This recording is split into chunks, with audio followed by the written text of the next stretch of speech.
اللہ تعالیٰ قرآن پاک میں ارشاد فرماتا ہے کہ اگر تم ہرگز بھلائی کو نہیں پہنچ سکتے جب تک تم اپنے سب سے پیاری چیز اللہ تعالیٰ کی راہ میں قربان نہ کر دو۔ پہلے دوستو یہ بات یاد رہے کہ جو بندہ اللہ تعالیٰ کے بہت ہی قریب ہوتا ہے اس کو سخت آزمائشوں کا سامنا کرنا پڑتا ہے۔ یہی وجہ ہے کہ سب سے زیادہ آزمائش اور مشکلات اللہ تعالیٰ کے انبیاء کرام پر آئیں۔ اس کے بعد صحابہ کرام تبع تابعین پر آزمائش آئیں، پھر اس کے بعد اللہ تعالیٰ کے نیک بندوں پر مصائب آئے، لیکن وہی بندہ کامیاب ہوتا ہے جو اللہ تعالیٰ کی رضا کو حاصل کرنے کے لیے اپنا سب کچھ قربان کر دے۔ حضرت ابراہیم علیہ السلام اللہ تعالیٰ کے وہ نبی ہیں جن کو پیدا ہونے سے لے کر آخری وقت تک آزمائشوں میں ڈالا گیا، لیکن وہ ہر آزمائش میں اللہ تعالیٰ کی رضا کو حاصل کرنے میں ہی کامیاب رہے۔ یہی وجہ ہے کہ اللہ تعالیٰ نے حضرت ابراہیم علیہ السلام کو اپنا خلیل بنایا۔ اللہ تعالیٰ نے حضرت ابراہیم علیہ السلام کو آخری عمر میں ایک بیٹا عطا کیا جس کا نام حضرت اسماعیل علیہ السلام رکھا گیا۔ اس لیے حضرت ابراہیم علیہ السلام کو اپنے بیٹے حضرت اسماعیل علیہ السلام سے بہت ہی پیار اور محبت تھی۔ حضرت اسماعیل علیہ السلام ہی حضرت ابراہیم علیہ السلام کے بڑھاپے کا سہارا بھی تھے، لیکن اللہ تعالیٰ نے دین کو آگے بڑھانے کے لیے ان کے چشم و چراغ تھے۔ یہی وجہ تھی کہ حضرت ابراہیم علیہ السلام حضرت اسماعیل علیہ السلام سے بہت زیادہ پیار کرتے تھے۔ ایک دن حضرت ابراہیم علیہ السلام رات کے وقت سوئے ہوئے تھے کہ خواب میں آواز سنائی گئی، اے ابراہیم، اللہ تعالیٰ کی راہ میں سب سے پیاری چیز کو قربان کرو۔ جب حضرت ابراہیم علیہ السلام صبح اٹھے تو سوچ میں پڑ گئے کہ انبیاء کرام کے خواب تو وہی کی طرح ہوتے ہیں، اللہ تعالیٰ یہ چاہتا ہے کہ میں حضرت ابراہیم علیہ السلام اپنی سب سے پیاری چیز اللہ تعالیٰ کی راہ میں قربان کروں۔ چنانچہ جب صبح ہوئی تو حضرت ابراہیم علیہ السلام کے پاس جتنے بھی اونٹ تھے وہ سب کے سب اللہ کی راہ میں قربان کر دیے۔ سب اونٹ قربان کرنے کے بعد اللہ تعالیٰ کا شکر ادا کرنے لگے۔ جب دوسرے رات کو سوئے تو پھر وہی خواب آیا کہ سب سے پیاری چیز اللہ کی راہ میں قربان کر دو۔ آپ اسی وقت بیدار ہو گئے تو سوچنے لگے، مجھے سب سے زیادہ پیار میرا بیٹا حضرت اسماعیل علیہ السلام ہے۔ حضرت ابراہیم علیہ السلام کے ذہن میں یہ سوال آیا کہ اللہ تعالیٰ مجھے یہ آزمانا چاہتا ہے کہ میں اپنے بیٹے حضرت اسماعیل علیہ السلام کو اللہ تعالیٰ کی راہ میں قربان کروں یا نہیں۔ حضرت ابراہیم علیہ السلام نے سوچا کہ میں کل حضرت اسماعیل علیہ السلام کو اللہ تعالیٰ کی راہ میں قربان کر دوں گا۔ اگلی صبح ہوتے ہی حضرت ابراہیم علیہ السلام اپنی بیوی سے فرمانے لگے کہ میرے بیٹے اسماعیل علیہ السلام کو آج اچھا لباس پہنانا، اس کو اچھے طریقے سے تیار کرنا، میں نے آج اپنے بیٹے کو ایک دوست کی دعوت پر لے کر جانا ہے۔ حضرت ہاجرہ علیہ السلام یہ بات سن کر بہت ہی خوش ہوئیں۔ حضرت ہاجرہ علیہ السلام نے خوشی خوشی سے اپنے بیٹے کو تیار کر کے اپنے شوہر کے ساتھ بھیج دیا۔ حضرت ابراہیم علیہ السلام اپنے بیٹے کو قربان گاہ کی طرف لے کر جا رہے تھے کہ شیطان حضرت ہاجرہ کے پاس آیا۔ شیطان نے حضرت ہاجرہ کو کہا کہ حضرت ابراہیم علیہ السلام آپ کے بیٹے کو دوست کی دعوت پر نہیں بلکہ قتل کرنے کے لیے لے جا رہے ہیں۔ اس وقت حضرت ہاجرہ علیہ السلام فرمانے لگی، میں اپنے شوہر کی نیت کو اچھی طرح سے جانتی ہوں، وہ کبھی بھی یہ حرکت نہیں کر سکتے۔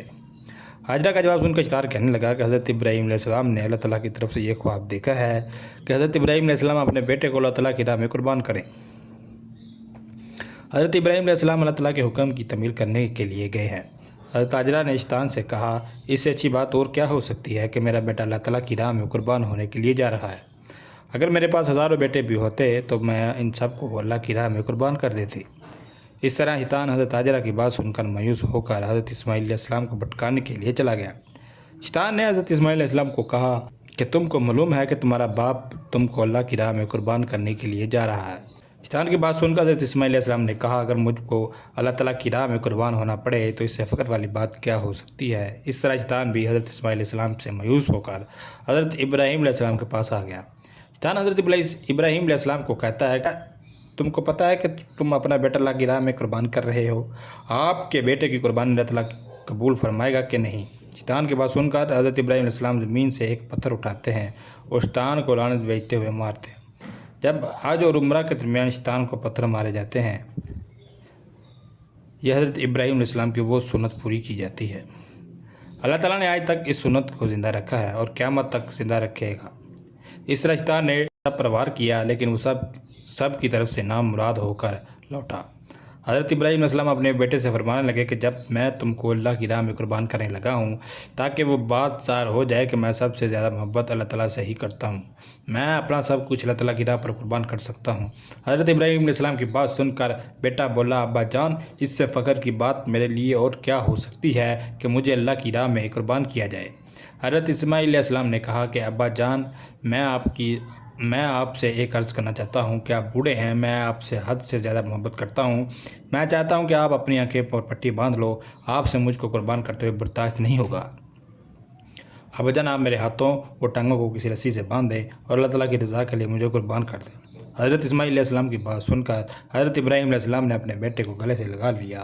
اس کے بعد حضرت ابراہیم علیہ السلام نے اپنی آنکھوں پر ایک پٹی باندھ لی۔ حضرت ابراہیم علیہ السلام کے ہاتھوں اور پاؤں کو باندھ کر ایک جگہ پر لٹا دیا۔ جب حضرت ابراہیم علیہ السلام نے چھری کو اپنے بیٹے کی گردن کے پاس کیا تو حضرت ابراہیم علیہ السلام نے آسمان کی طرف دیکھ کر کہا کہ یا رب، اگر تو مجھے ہزاروں اسماعیل عطا کرتا تو میں سب کو آپ کی راہ میں قربان کر دیتا۔ مجھے سب سے زیادہ آپ سے ہی پیار ہے۔ جب حضرت ابراہیم علیہ السلام حضرت اسماعیل علیہ السلام کی گردن پر چھری پھیرنے لگے تو اللہ تعالیٰ نے حضرت ابراہیم علیہ السلام کو حکم فرمایا کہ جنت میں سے ایک دمبا لے جا کر حضرت اسماعیل علیہ السلام کی جگہ پر لٹا دیا جائے۔ ادھر اللہ کے پیارے نبی اپنے بیٹے کی گردن پر چھری چلانے جا رہے تھے۔ وہ چھری حضرت اسماعیل علیہ السلام کی گردن پر نہیں چل رہی تھی کہ اس چھری کو اللہ تعالیٰ کی طرف سے کاٹنے کا حکم نہیں تھا۔ اسی طرح جب حضرت جبرائیل علیہ السلام جنت سے کسی جانور کو لے جا کر حضرت اسماعیل علیہ السلام کی جگہ پر لٹا دیتے ہیں، جب دمبا حضرت ابراہیم علیہ السلام کے بیٹے کی جگہ پر لٹایا جاتا ہے تو چھری اللہ تعالیٰ کے حکم سے چل پڑتی ہے۔ چھری دمبے کی گردن کو کاٹ دیتی ہے۔ حضرت ابراہیم علیہ السلام دمبے کی گردن کو کاٹ دیتے ہیں، خون بہنا شروع ہو جاتا ہے۔ حضرت ابراہیم علیہ السلام خون کو دیکھ کر اللہ کا شکر ادا کرتے ہیں۔ یا اللہ، آپ نے مجھے سب سے پیاری چیز اپنی راہ میں قربان کرنے کی توفیق دی۔ اس کے بعد جب حضرت ابراہیم علیہ السلام اپنی آنکھوں کی پٹی کو ہٹاتے ہیں تو حضرت ابراہیم علیہ السلام دیکھتے ہیں کہ حضرت اسماعیل علیہ السلام کی جگہ ایک جانور ذبح ہوا ہے اور حضرت اسماعیل علیہ السلام اپنے والد گرامی کے پاس صحیح سلامت کھڑے ہیں۔ اس طرح اس قربانی کے بعد اللہ تعالیٰ کی طرف سے یہ آواز آتی ہے کہ اے ابراہیم، تیرے اس عمل کو تا قیامت زندہ رکھا جائے گا۔ تیری اس سنت کو زندہ رکھنے کے لیے مسلمان ہر سال جانور قربان کریں گے۔ اس دن کو پوری دنیا میں عید الاضحیٰ کے نام سے منایا جاتا ہے۔ پیارے دوستو، آپ کو یہ بات معلوم ہونی چاہیے کہ انبیاء کرام کا خواب سچا ہوتا ہے اور وہ وحی کے طور پر ہوتا ہے۔ لہذا آج کے دور میں کوئی ایسا خواب دیکھیں تو اس کو جائز نہیں کہ وہ اپنا کوئی بیٹا اللہ تعالیٰ کی راہ میں قربان کرے۔ اللہ تعالیٰ سے دعا ہے اللہ تعالیٰ ہم کو نیک عمل کرنے کی توفیق عطا فرمائے، آمین۔